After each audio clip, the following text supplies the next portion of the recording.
नमस्कार, welcome to nursing smart. Nursing smart के YouTube channel पर एक बार फिर से आप सभी लोगों का स्वागत है।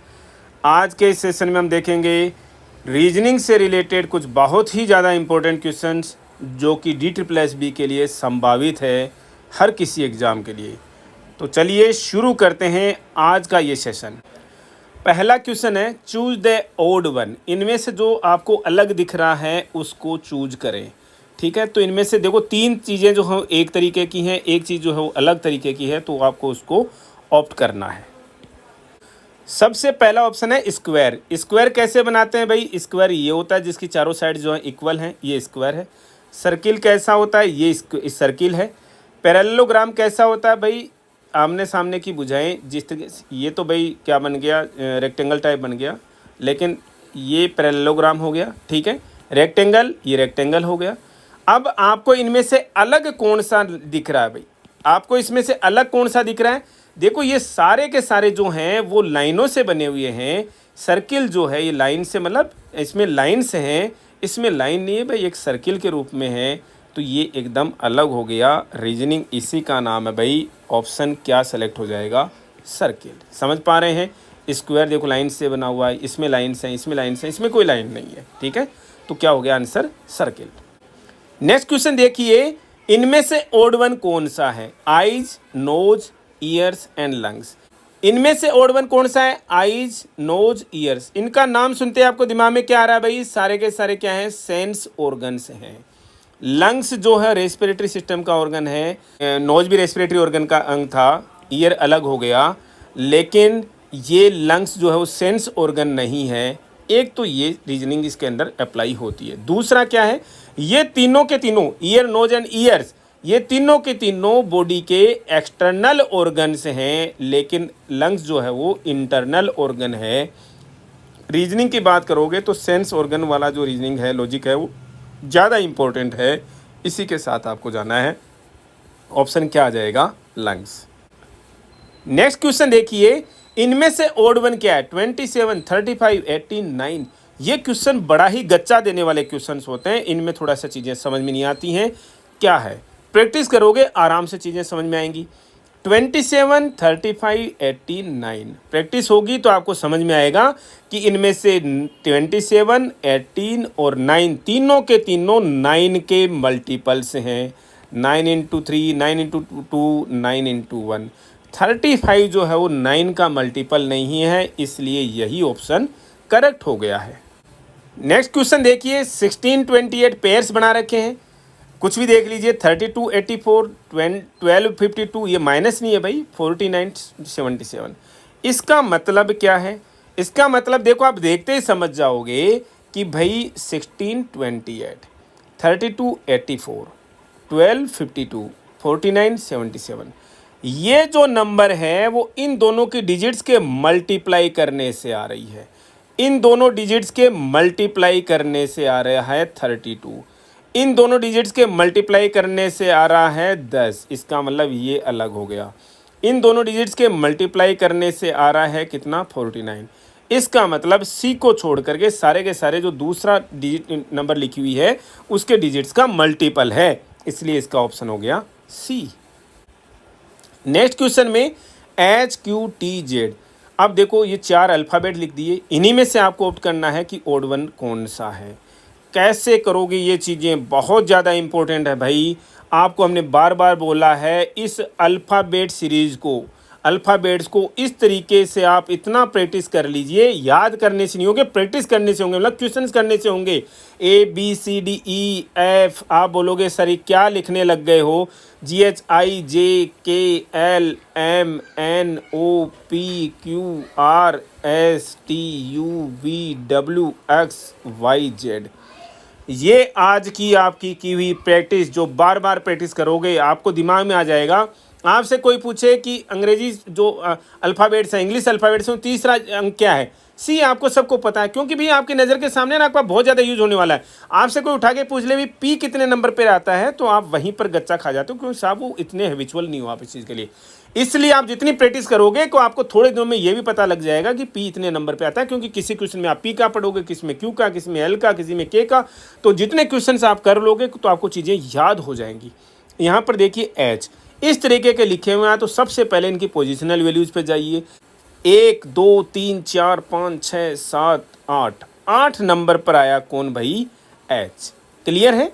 एच कितने नंबर पर आया है? 8 नंबर पर आया है। ऐसे ही क्यू कितने नंबर पर है? 9 10 11 12 13 14 15 16 17, क्यू है 17 नंबर पर। टी कितने नंबर पर है भाई? 18 19 20 नंबर पर। जेड कितने नंबर पर है? 26 नंबर पर है। क्या समझ में आ रहा है आपको इन चीज़ों से? एच 8 पे है, क्यू 17 पे है, टी 20 पे है, जेड 26 पर है। देखते ही समझ में आ रहा है क्यू की पोजिशनल वैल्यू जो है वो कितनी है? ओड नंबर में है, और सारी की सारी कैसे है? इवन नंबर में है। ऑप्शन इसका क्या हो जाएगा? क्यू हो जाएगा।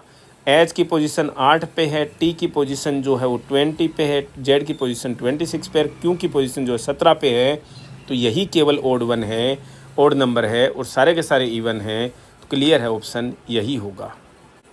यहाँ देखिए L N J, R T P, N P K, F H D. अब देखिए इन ऐसी सीरीजेज, ऐसी जो चीज़ें लिखी हुई आएंगी वहाँ पर आपको क्लियर कट क्या पोजिशनल वैल्यूज ही जाननी है, और उसके लिए आप क्या करोगे? वही चीज़ें, वही फॉर्मूला। यहाँ पर देखिए आप सबसे पहले L N J, L L की पोजीशन वैल्यू क्या है भाई? के 11वें नंबर पर आता है, एल 12 पे। तो भैया ऐसे चीज़ें आपको याद रहने लग जाएंगी 12 पे। एन की पोजीशन वैल्यू क्या हो गई? 13 14, 14 पे आ गया जी। जे की पोजिशनल वैल्यू क्या हो गई भाई? 11 10, 10 हो गई जी। क्लियर है? तो मतलब क्या हुआ? पहले +2 हुआ और बाद वाला क्या हो गया? -2। आगे वाले से नहीं, शुरू वाले से देख रहे हैं हम, कोई दिक्कत नहीं, जैसे भी है, या फिर -4 है, कैसे भी देख लीजिए भाई, -4 है। R T P, R T P, R की पोजिशनल वैल्यू क्या है भाई? 18। टी की पोजिशनल वैल्यू क्या है? 20, याद रहने लग जाएगा। पी की पोजिशनल वैल्यू क्या है भाई? 16। इसका मतलब यहाँ पर +2 हो रहा है, और यहाँ पर क्या हो रहा है? -4 हो रहा है। क्लियर है जी? या फिर यहाँ पर +2, यहाँ पर -2, इससे रिलेशन एक ही बात है। लॉजिक्स यही कहता है भाई हर चीज़ के लिए। एन पी के, तीसरा ऑप्शन जो है, एन की पोजिशनल वैल्यू क्या है भाई? 12 13 14, 14 है, राइट। पी की पोजिशनल वैल्यू क्या है भाई? ऊपर कहीं पर आया 16 है, 16 है। के की पोजिशनल वैल्यू 11, तो +2, और यहाँ पर क्या हो गया भाई? -5 हो गया। अब की बार देखो ये बदल गया थोड़ा सा। और लास्ट वाला और देख लेते हैं, एफ एच डी और देख लेते हैं। एफ की पोजिशनल वैल्यू क्या है भाई? 5 6 हो गई जी, 6। एच की पोजिशनल क्या वैल्यू क्या हो गई? 8 हो गई जी। डी की पोजिशनल वैल्यू 4, तो +2 और -4। इसका मतलब देखो यहाँ पर +2 -4, +2 -4, +2 -5, +2 -4, 3 में +2 -4 आ रहा है, और एक में क्या हो रहा है जी? एक में क्या हो गया यहाँ पर? +2 और -5 आ गया। और कौन सा है ये? एन पी के। तो आंसर क्या आ गया आपका? एन पी के। क्लियर? नेक्स्ट क्वेश्चन देखिए आपका, इनमें ओड वन क्या है? OE3, XDZ6, VK2 and PH3। ऐसे क्वेश्चंस में अगेन क्वेश्चन को देखते हैं आपको समझ में आ जाना चाहिए कि पोजिशनल वैल्यू देखनी है। OE3, ओ की पोजिशनल वैल्यू क्या है भाई? हमेशा बीच में अगर आ जाना कैसे याद रख लेना, के 11वें नंबर पे आता है, रट लेना इस चीज़ को। 11 12 13 14 15, 15 पे आ रहा है। ई की पोजिशनल वैल्यू 5 सबको पता है, और बाद में नंबर लिख दिया 3। कैसे आया जी? 15 को 5 से डिवाइड कर दिया तो 3 आ गया। XD6 देखना, XD6 कैसे? XD6, एक्स की वैल्यू क्या हो गई जी? 25 और 24। डी की वैल्यू 4 और यहाँ पर 6। कैसे आया जी? 24 को 4 से डिवाइड कर दिया, 6 आ गया। फार्मूला लग रहा है जी, यहाँ तक क्लियर हो रहा है। क्लियर? VK2 कैसे आया जी? वी कितनी वैल्यू? वी की वैल्यू क्या है जी? 25 24 23 और 22। के की वैल्यू 11, ये 2। कैसे आएगा जी? 22 को 11 से डिवाइड कर दिया, 2 आ गया। ठीक है जी। PH3 को देखिएगा, पी की वैल्यू क्या है जी? 16 है।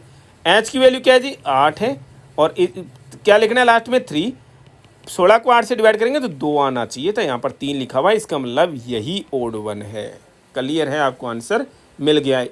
विभिन्न एग्जाम्स में आए हुए बहुत इंपॉर्टेंट क्वेश्चन हैं सारे के सारे। नेक्स्ट क्वेश्चन देखिए, strong, hesitant, daring, brave. Strong मजबूत, डेयरिंग यानी कि भाई जो डेयरिंग रखता हो, हिम्मत रखता हो, ब्रेव का मतलब भाई साहसी।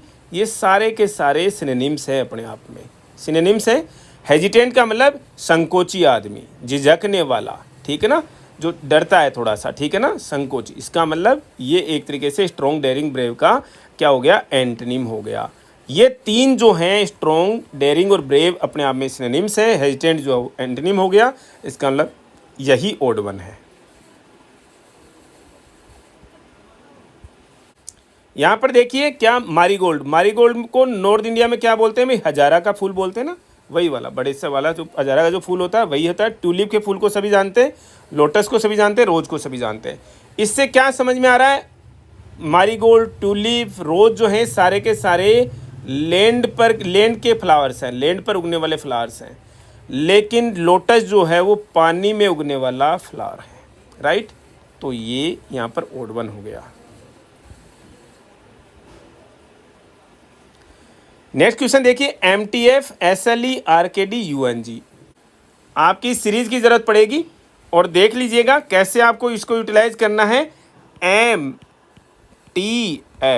क्या नंबर है जी, M कितने नंबर पर आ रहा है, 12 13 नंबर पर आ रहा है। T कितने नंबर पर आ रहा है भाई, T की पोजिशनल वैल्यू क्या है, 20 है। F की पोजिशनल वैल्यू क्या है भाई, 6 है। 13, 20 और 6 क्या हो रहा है, +7 हो रहा है। फिर क्या हो जा रहा है भाई, -14 हो गया। यहाँ पर एक ये वैल्यू भी दिमाग में रख लेना, 13 और 6 में क्या डिफरेंस आ रहा है, -7 हो रहा है। दोनों चीज़ें दिमाग में रख लेना, कोई भी मिल सकती हैं। पहले का हो गया। SLE का देखिएगा, S कितने नंबर पर आ रहा है, 19 नंबर पर आ रहा है। L कितने नंबर पर आ रहा है भाई, 12 पे आ रहा है। E 5 पर है, सबको पता है। यहाँ पर -7 हो गया और ये क्या हो गया, -7 हो गया। क्लियर है, दोनों ऑप्शन क्लियर, समझ में आ गया आपको। RKD क्या हो रहा है भाई, R कितने नंबर पे आ रहा है, 18 पे आ रहा है। K 11 पे आ रहा है, ये 4 पे आ रहा है, तो ये -7 हो गया, ये भी -7 हो गया जी। क्लियर है, तो यही फार्मूला लगते जा रहा है। UNG U कितने नंबर पे, 21 पे। N कितने नंबर पे भाई, ये 16, ये 15 और ये 14 है। 14 पे। G कितने नंबर पे भाई, 7 पे। -7 और -7, इसका मतलब क्या है, सब -7 -7 हो रहे हैं, केवल MTF वाले को छोड़ करके, जो कि +7 और -14 हो रहा था। क्लियर है, ऑप्शन वही करेक्ट है। ये देखिए HG FED PONML NL KGI और TSRQP, क्वेश्चन समझ में नहीं आए उल्टा करके लिख लीजिए। DEFGHIJK LMNOPQR IJKLM, ये गलत आ गया जी, ये रिवर्स नहीं हो रहा, केवल PQRST, सारे के सारे रिवर्स अल्फ़ाबेट्स हैं, इसको छोड़ करके। किसको, C को छोड़ करके।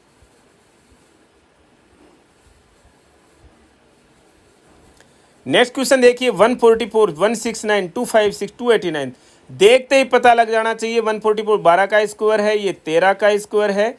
ये किसका है भाई, 256 किसका स्क्वायर है, 16 का स्क्वायर है। और 288 नहीं, किसी का स्क्वायर नहीं होता, 289 स्क्वायर होता है, किसका, 17 का। क्लियर है, इसका मतलब केवल डी ऑप्शन 288 को छोड़ करके सारे के सारे परफेक्ट स्क्वायर्स हैं। नेक्स्ट क्वेश्चन देखिए, 512 625 1296 और 2401। 625 किसका स्क्वायर है, 25 का स्क्वायर है। 1296 किसका स्क्वायर है भाई, शायद 36 का स्क्वायर है। और 2401 शायद किसका स्क्वायर है भाई, 49 का स्क्वायर। एक बार देख लेना जी क्या हमने सही लिखा है क्या, ठीक है ना। 512 किसी का भी स्क्वायर नहीं होता। 512 हम बता दें 8 का क्यूब होता है। 8 × 64 और 64 को 8 से मल्टीप्लाई करोगे तो 8 × 32, 3 8 × 48 और 3 51। याद रख लेना 8 का क्यूब जो है 512 होता है। सारे के सारे परफेक्ट स्क्वायर हैं, इसका मतलब ऑप्शन ए करेक्ट हो गया। नेक्स्ट क्वेश्चन देखिए, गोल्ड ऑर्नामेंट्स, गोल्ड से ऑर्नामेंट बनते हैं। क्लोथ गारमेंट्स, क्लोथ से गारमेंट बनता है। वुड फर्नीचर, लकड़ी से फर्नीचर बनता है। लेदर फुटवेयर, लेदर से फुटवेयर्स बनते हैं। अर्दन पोट्स यानी मिट्टी के जो बर्तन हैं उससे क्ले बनती है क्या, जी नहीं, उल्टा लिख दिया, ये ऐसा हो गया। क्ले से अर्दन पोट्स बनते हैं, मिट्टी के बर्तन बनते हैं, तो यही ऑप्शन जो है वो करेक्ट हो गया। क्लियर है।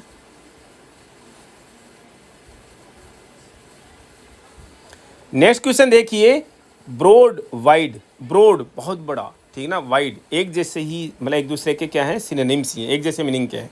लाइट हेवी, ये क्या हो गया, एंटोनिम आ गया। ये क्या था, सिनोनिम था। टाइनी स्मॉल, टीनी स्मॉल, यानी एक तरीके के क्या हो गए, सिनोनिम्स हो गए। बिग लार्ज सिनोनिम्स हो गए। इसका मतलब तीनों के ए, सी और डी तो सिनोनिम्स हैं। केवल लाइट और हेवी जो है वो एक तरीके का एंटोनिम हो गया, तो यही ऑप्शन क्या हो गया, करेक्ट हो गया। देखिए हम आप लोगों को केवल सलाह दे सकते हैं, इन्फॉर्मेशन दे सकते हैं। DSSB बहुत जल्द आने वाली है, तैयारी अभी से शुरू करेंगे तो भी आपके पास में समय बहुत कम है। तैयारी करते जाइएगा, सिलेक्शन को नज़दीक पहुंचते जाइएगा, अदरवाइज़ ये गैप बहुत ज़्यादा बढ़ता चला जाएगा। आज के इस सेशन में इतना ही, मिलते हैं वेरी नेक्स्ट अपडेट के साथ। Thank you.